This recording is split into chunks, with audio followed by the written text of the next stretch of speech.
Hello, welcome to the News Broadcast Daily and following today's top stories.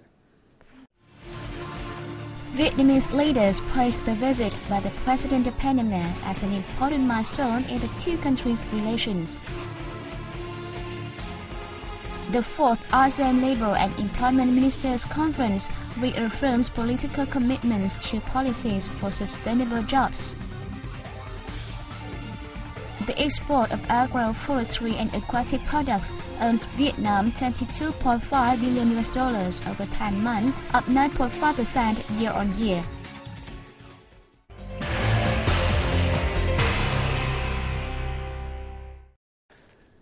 The President of Panama, Ricardo Martinelli, is paying a visit to Vietnam from October 24th. On October 25th, he had talks with President Nguyen Thanh Sang and met with leaders of the Vietnam Communist Party, the government and National Assembly. All Vietnamese leaders praised the visit as an important milestone in the two countries' relations. At his meeting with the Panamanian President, Party General Secretary Nguyễn Phú Trọng spoke highly of the results of talks between President Martinelli and his Vietnamese counterpart Nguyen Thanh Sang. He said the talks had mapped out specific orientations and measures to boost bilateral relations in the fields of economics, trade and maritime transport. Martinelli said his visit will create an important momentum to strengthen the two countries' relations. The two sides agreed to strengthen exchange activities and experience sharing between the two ruling parties, parliaments and peoples. During his talks with the Panamanian President, Prime Minister Nguyễn Tấn Dũng said that the results of Vietnam-Panama multi-faceted cooperation have contributed to the common development of the two countries. He suggested that the two sides should sign the Vietnam-Panama Trade Investment Cooperation Agreement and establish a cooperative committee between the two governments as early as possible. For his part, Martinelli affirmed that Panama will work closely with Vietnam to implement effectively the proposals of Prime Minister Dũng. He asked that Vietnam share experiences with Panama in rice and coffee production. In turn, Panama is willing to cooperate and share experiences with Vietnam in wharf and port construction. Also on October 25th, at a meeting with the Panamanian President, National Assembly Chairman Nguyễn Sinh Hùng suggested that the two sides coordinate to push cooperation in the fields of agriculture, science and technology, culture and healthcare, as well as support each other at multilateral forums. On the occasion, the National Assembly leader also invited the President of the Panama National Assembly to make an official visit to Vietnam. The Panamanian President expressed his pleasure at the results of his visit, including the signing of some important cooperation agreements which will create a premise to boost the two countries' economic ties. The fourth ASEAN Labour and Employment Ministers' Conference took place in Hanoi on October 25th. The ministers have reaffirmed their political commitments to the need to adopt and implement policies for sustainable jobs, particularly for young people and disadvantaged groups. Addressing 200 delegates from 39 member states of the Asia-Europe meeting, Prime Minister Nguyễn Tấn Dũng said that Vietnam is impressed with Asia-Europe meeting's initiatives to foster cooperation in human resource development, skill training, employment and social security. He affirmed that Vietnam is always prepared to cooperate on labor, employment and social welfare issues with Asia-Europe meeting. Vietnam, with a population of nearly 90 million, plays an important strategic role in South Asia. We are a member of the World Trade Organization and other regional and international economic and trade mechanisms. Vietnam always cherishes cooperation with member countries of Asia-Europe meeting, an important pillar of which is cooperation in the fields of labor, employment and social welfare.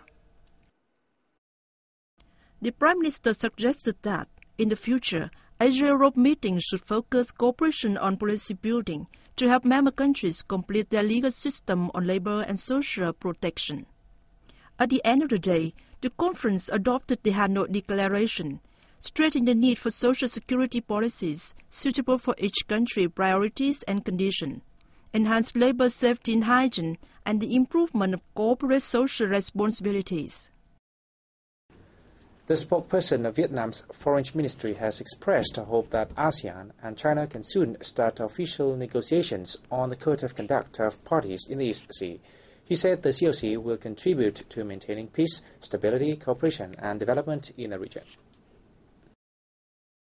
At the ministry regular press briefing in Hanoi on October 25th, spokesperson Leung Tae-Nghi said ASEAN has been accelerating official consultation with China for the building of a COC.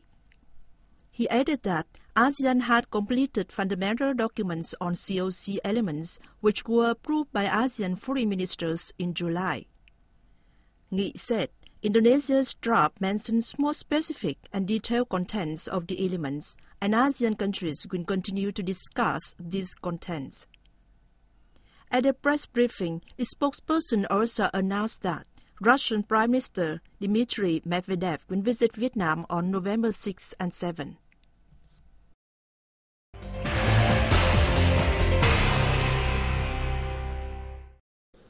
The export of agroforestry and aquatic products in the first 10 months of this year was estimated to earn to Vietnam $22.5 billion, up 9.5% over the same period last year. According to the Ministry of Agriculture and Rural Development, several agricultural products have maintained a stable growth in both volume and value. Some commodities saw a strong surge, including coffee, cassava, and products from cassava. In the January-October period, the country shipped 1.4 million tons of coffee, worth $3 billion, representing a year-on-year rise of 37.7% in volume and 32.7% in value. The two largest export markets for Vietnamese coffee products were the U.S. and Germany. Exports of cassava and products from cassava in the period reached over 3.6 million tons, earning more than $1.1 billion, up 58.5% in volume and 38% in value against the same period last year. Wood and wooden products also saw a large increase of 19.3% in export value for the first 10 months of this year, earning $3.8 billion. Meanwhile, aquatic products registered only a slight increase of 1.7% in export value to over $5 billion. However, export of this commodity was forecast to be up in remaining months of this year because of the increasing demand of importing countries. Leading domestic and overseas nuclear power companies are showcasing advanced products and services at an international exhibition in Hanoi. The event also introduced the trends in nuclear power development in the world as well as in Vietnam. The exhibition comes at a time when many governments in countries already using or planning to use nuclear power are looking more closely at nuclear safety issues and the measures needed to deal with emergencies. This is especially true in the wake of the Fukushima nuclear crisis in Japan in March last year. Vietnam is learning from foreign nuclear power states how to choose the right technologies, consultancies and contractors, as the country is preparing to build its first two nuclear power stations, Ninh Thuận No. 1 and 2. The Khao Pagoda in Duy Nhất Commune in northern Taiping province has been recognized as a special nation relic for its unique historical, cultural, architectural and artistic values. Taiping held a ceremony on October 24th to receive the title and officially opened the 2012 Khao Pagoda Autumn Festival. A senior official from the Ministry of Culture, Sports and Tourism underlined the unique values of the pagoda and urged Taiping province to preserve and promote these values so that it is worthy of becoming one of special cultural heritages of the nation. Just over 130 kilometers away from the capital Hanoi, Khao Pagoda, which was built in 1632, is an ancient building but has 102 rooms, more than any other pagoda in Vietnam. It is home to a wealth of ancient artifacts, which range from intricately engraved wooden dragons to a collection of over 100 statues. It is also preserved many valuable antiques, such as a pair of candlesticks from the Mark dynasty, pottery and altars from the Lei dynasty, and several imperial boats. And this is the end of news today. Thanks for watching. Goodbye for now.